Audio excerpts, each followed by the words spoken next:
प्रभु यीशु के सामर्थ्य नाम में आप सबको जय मसीह की। Praise the Lord. आइए आज के सुंदर दिन के लिए पिता का धन्यवाद करें। मेरे साथ मनन के लिए पहला कुरिन्थियों निकालिएगा, उसका 1 अध्याय और उसका 27 वचन। यहाँ इस प्रकार से लिखा है, परंतु परमेश्वर ने जगत के मूर्खों को चुन लिया है कि ज्ञानवानों को लज्जित करे, और परमेश्वर ने जगत के निर्बलों को चुन लिया है कि बलवानों को लज्जित करें। Praise the Lord, hallelujah.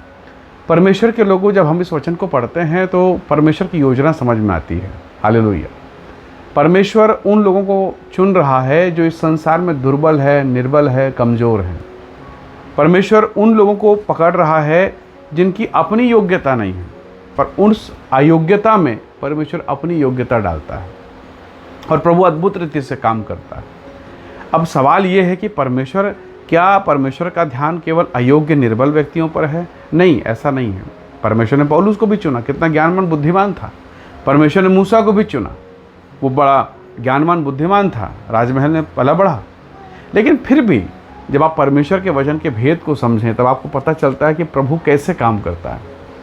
आप पतरस के जीवन को देखिए। अगर आप लूका के सुसमाचार को निकालें, विशेषकर 5वें अध्याय में या मरकुस के सुसमाचार में, आप देख पाते हैं कि किस प्रकार से पतरस रात भर बहुत मेहनत करता है।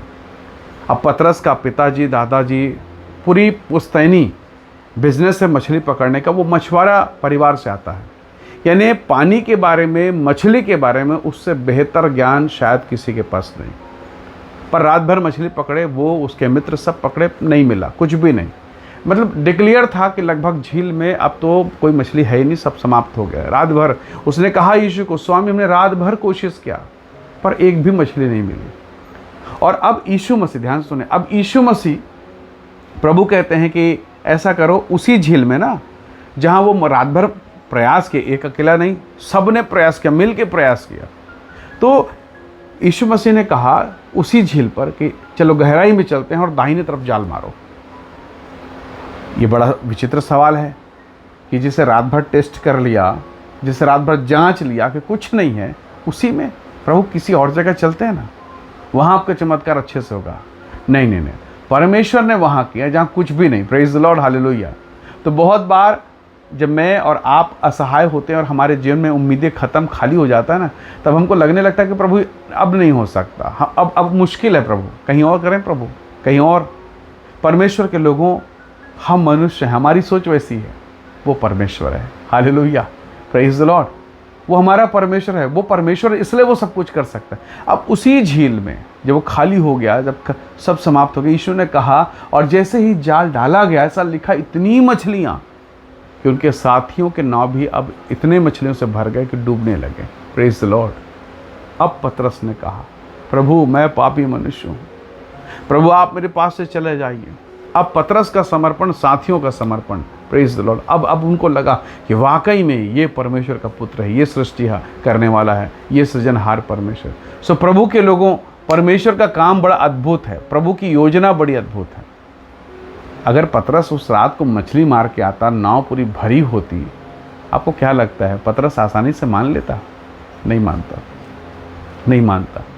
पर अब जब खालीपन था और प्रभु की महिमा दिखाई दी, तब पतरस मुंह के बल बिना कुछ बोले, सोचिए तो सही, पूरी नाव में मछलियां भरी है और नाव के ऊपर में मुंह के बल गिर के कहता, परमेश्वर मेरे पापों को क्षमा कर।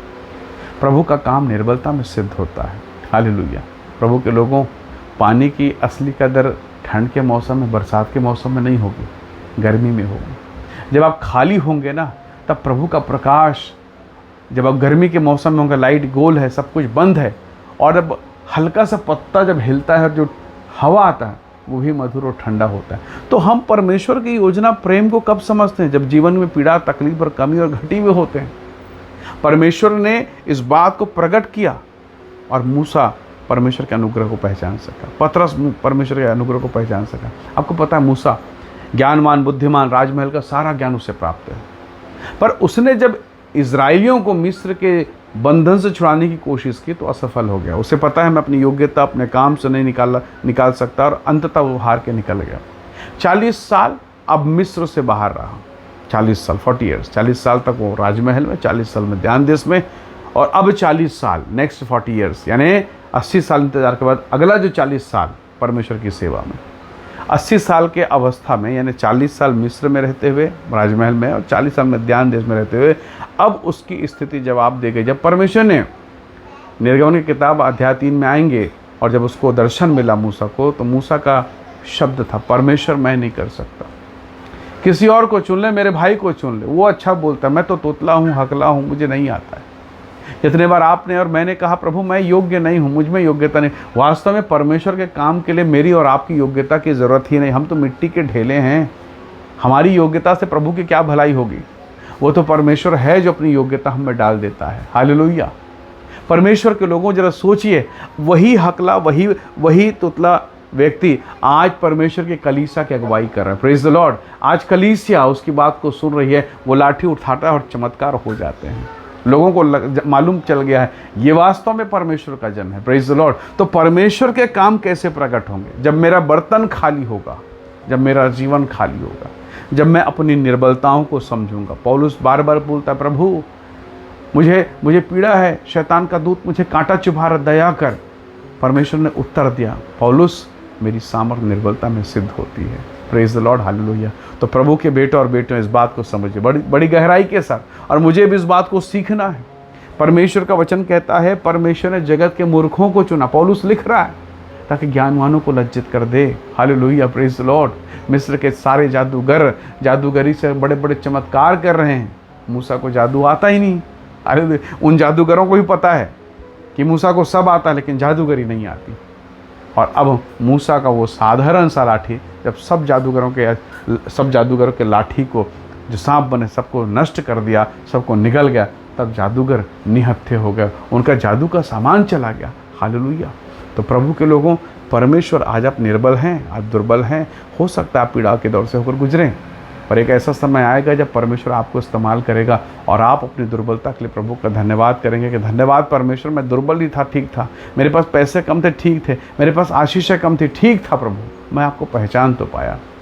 जूठा खा के कुत्ता के साथ रहा, कुत्ता उसका घाव चाटते थे, पर जब मरा तो लिखा है लाजर इब्राहिम की गोद में। पर जो मलमल के वस्त्र पहनता, बहुत सुंदर भोजन करता, भोग विलास में रहता, मरा, आँख खुली, आग के भट्ठी में, आग के कुंड में, नरक में था। तो प्रभु के लोगों, उसकी सामर्थ, उसकी योजना कमी घटी में, निर्बलता में दिखाई देती है। मेरा परमेश्वर महान है जिसने मुझे और आपको चुना है। इसलिए प्रभु के लोगों, हर निर्बलता में, हर दुर्बलता में हम परमेश्वर का धन्यवाद करें। हर एक पीड़ा में हम परमेश्वर की महिमा करें। हो सकता है बहुत सारे ऐसे बच्चे होंगे जिनके पास पैसा नहीं है कि वो स्कूल का फीस भर सकें, कॉलेज का फीस भर सकें, घर का किराया पट सके, बच्चों का सामान आ सके। बहुत मुश्किल से होकर आप गुजर रहे होंगे। बहुत सारे परमेश्वर के दास, परमेश्वर के जन ऐसे होंगे जो बहुत पीड़ाओं से होकर गुजर रहे हैं। तो क्या वो परमेश्वर जिसकी आप सेवा कर रहे हैं, क्या वो नहीं देख रहा है? क्या वो नहीं सुन रहा है? सब कुछ जानता है, पर उसने एक चीज़ ठहरा कर रखी। परमेश्वर का वचन कहता है भजन 1 अध्याय वचन 3 में, वह अपनी ऋतु में फलता है। तो प्रभु को पुकारिए और कहिए, प्रभु मेरा ऋतु, मेरा समय कब आएगा? यीशु ने कहा काना नगर के ब्याह के घर में, मेरा समय नहीं आया। और जब समय आया तो घराती बराती, रिश्तेदार, परिवार, नातेदार सब हल्ला बोल रहे हैं, सब जय जयकार कर रहे हैं, वाओ अमेजिंग। एक समय आएगा, परमेश्वर आपका जब समय आएगा तो परमेश्वर आपको उठाएगा। यूसुफ का समय था कि वो जेल में रहे, और यूसुफ का समय था कि वो मिस्र के सिंहासन पर बैठे। प्रभु के लोगों, अगर आज आप पीड़ा से होकर गुजर रहे हैं, परमेश्वर का धन्यवाद कीजिए। एक दिन उसने तय किया है कि आप हंसेंगे, आप परमेश्वर की महिमा करेंगे, परमेश्वर का धन्यवाद करेंगे। आइए इस समय हम दुआ करें, परमेश्वर के नाम का धन्यवाद करें। प्रेमी अनुग्रहकारी स्वर्गीय पिता, आपका धन्यवाद आपकी अद्भुत दया और कृपा के लिए प्रभु जी। पिता, हंसने का, रोने का, हर बात का तूने समय निर्धारित किया है। मेरे लोगों को तू आशीषित कर। जितने लोग इस समय संदेश को सुन रहे हैं उन सब पर दया कर, कि आत्मा की सामर्थ्य इनमें से प्रत्येक के जीवन पर हो और ये अद्भुत रीति से आशीषित होने पाएँ। इनकी जीवन को भलाई से भरिए। सारे रोग, बीमारी, दुर्बलता, अंधकार की शक्ति दूर हो प्रभु, और इनके जीवन पर तेरी सामर्थ्य कार्य करे। प्रभु धन्यवाद। सारी आशीषों के लिए महिमा और आदर आपको देते हुए यीशु मसीह के सामर्थ्य नाम से विनती मांगते हैं पिता, सुनिए और दया से ग्रहण कीजिए। आमीन आमीन। प्रभु आप सबको बहुत ऐसे आशीष दे। परमेश्वर का अनुग्रह आपके साथ हो। Praise the Lord. जय मसीह।